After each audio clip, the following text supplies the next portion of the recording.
सियावर रामचंद्र की जय, उमापति महादेव की जय, भोलेनाथ की जय, बहुरू बाबा की जय, ऑर्डर दाने की जय, हर हर महादेव। आज सोमवार है, आज सावन का पहला सोमवार है, भगवान शिव जी का पर्व है, त्यौहार है। सब माँ बहन आज मंदिर में जल चढ़ाकर भगवान का आशीर्वाद ले रही हैं। सब अपने अपने हिसाब से पूजा पाठ कर रही हैं, भगवान शंकर जी का स्तुति कर रही हैं उनका। तो भगवान शिव जी का पसंदीदा पाठ है श्री रामचरितमानस। भगवान शिव जी भगवान राम जी का कथा सुनना बहुत पसंद करते हैं, वो भी दूसरे को सुनाते हैं कथा। तो आज सोमवार को मैं एक पाठ पढ़ रहा हूँ रामायण का, आप लोग भी सुनने का कष्ट कीजिए। तो मैं ये सब पढ़ चुका हूँ।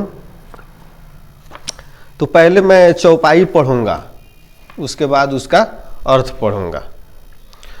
तो मैं उस प्रसंग में आया हूँ कि काकभूसुंडी जी, बैठिए। काकभूसुंडी जी अपने गुरु को आदर नहीं किए, अपने गुरु को नमस्कार नहीं किए काकभूसुंडी जी। तो उस पर शंकर जी बहुत क्रोधित हुए। वो बोले कि काकभूसुंडी जी को मैं बहुत कड़ा से कड़ा सजा दूंगा, इसको नरक में भेजूंगा। शंकर जी बहुत गुस्सा हुए, एकदम क्रुद्ध हो गए कि काकभूसुंडी ने अपने गुरु का सम्मान नहीं किया, नमस्कार नहीं किया।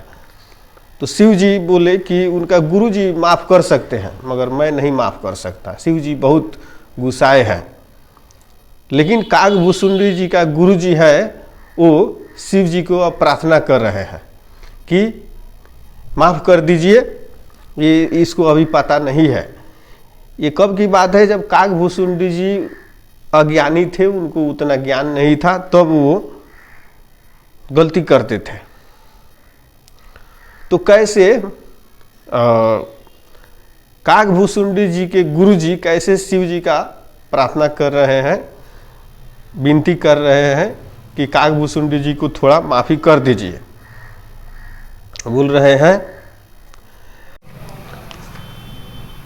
अब भगवान शिव जी को स्तुति कर रहे हैं काकभूसुंडी जी के गुरु जी। शिव जी बहुत गुस्सा में हैं, तो स्तुति कर रहे हैं कि हे मोक्ष स्वरूप, विभु व्यापक, ब्रह्मा वेद स्वरूप, ईशान दिशा के ईश्वर तथा सबके स्वामी श्री शिव जी, मैं आपको नमस्कार करता हूँ।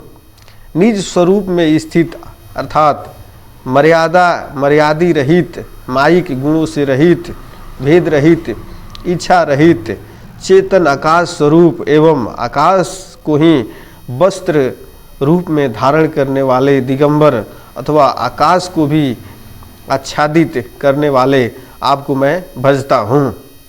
ये शिव जी को प्रार्थना कर रहे हैं काकभूसुंडी जी के गुरु जी। शिव जी एकदम क्रोध में है काकभूसुंडी जी की गलती के चलते, तो प्रार्थना कर रहे हैं, शिव जी को मना रहे हैं, विनती कर रहे हैं। बोल रहे हैं, निराकार ओमकार के मूल, तुरीय, तीनों गुणों से अतीत, वाणी ज्ञान और इंद्रियों से परे, कैलाशपति, विकराल, महाकाल के भी काल, कृपालु, गुणों के धाम, संसार से परे आप परमेश्वर को मैं नमस्कार करता हूँ, जो हिमांचल के समान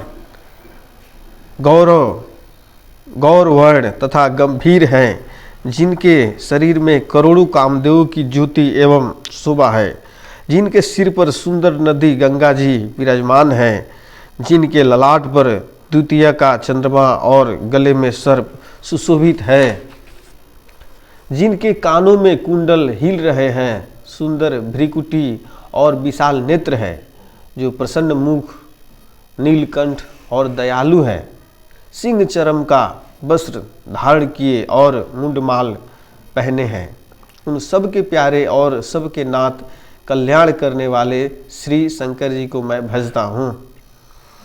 प्रचंड रुद्र रूप श्रेष्ठ तेजस्वी परमेश्वर अखंड अजन्मा करोड़ों सूर्यों के समान प्रकाश वाले, तीनों प्रकार के शूलों दुखों को निर्मूल करने वाले, हाथों में त्रिशूल धारण किए, भाव प्रेम के द्वारा प्राप्त होने वाले भवानी के पति श्री शंकर जी को मैं भजता हूँ। कलाओं से परे कल्याण स्वरूप, कल्प का अंत प्रलय करने वाले, सजनों को सदा आनंद देने वाले, त्रिपुर के शत्रु सचिदानंद घन, मोह को हरने वाले, मन को मत डालने वाले, कामदेव के शत्रु, हे प्रभु प्रसन्न होजिए। जब तक पार्वती के पति आपके चरण कमलों को मनुष्य नहीं भजते, तब तक उन्हें ना तो इस लोक और परलोक में सुख शांति मिलती है और ना उनके तापों का नाश होता है। अतः हे समस्त जीवों के अंदर हृदय में निवास करने वाले प्रभु प्रसन्न होजिए।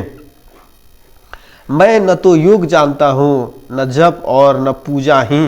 हे शंभो, मैं तो सदा सर्वदा आपको ही नमस्कार करता हूँ। हे प्रभु, बुढ़ापा तथा जन्म मृत्यु के दुख समूहों से जलते हुए मुझ दुखी की दुख से रक्षा कीजिए। हे ईश्वर, हे शंभो, मैं आपको नमस्कार करता हूँ। भगवान रुद्र की स्तुति का यह अष्टक उन शंकर जी की तुष्टि प्रसन्नता के लिए ब्राह्मण द्वारा कहा गया। जो मनुष्य इस भक्ति पूर्वक पढ़ते हैं उन पर भगवान शंभु प्रसन्न होते हैं। सर्वज्ञ शिव जी ने विनती सुनी और ब्राह्मण का प्रेम देखा। तब मंदिर में आकाशवाणी हुई कि हे द्विज श्रेष्ठ, वर मांगो। अब ब्राह्मण ने कहा, ब्राह्मण ने जो काकभूषुंडी जी के लिए प्रार्थना किए थे उस पर शिव जी खुशी हुए और बोले वर मांगे। तो उन्होंने कहा, हे प्रभु, यदि आप मुझ पर प्रसन्न हैं और हे नाथ, यदि इस दिन पर आपका स्नेह है तो पहले अपने चरणों की भक्ति देकर फिर दूसरा वर दीजिए। हे प्रभु, यह अज्ञानी जीव आपकी माया के वश होकर निरंतर भूल करता है। हे कृपा के समुद्र भगवान, उस पर क्रोध न कीजिए। हे दिनों पर दया करने वाले कल्याणकारी शंकर, अब इस पर कृपालु होइए, कृपा कीजिए, जिससे हे नाथ थोड़े ही समय में इस पर शाप के बाद अनुग्रह शाप से मुक्त हो जाए। सियावर रामचंद्र की जय, उमापति महादेव की जय, भोलेनाथ की जय। तो आज के लिए इतना ही। इसके बाद क्या होगा दूसरे दिन हम लोग पढ़ेंगे। सुनने के लिए बहुत बहुत धन्यवाद।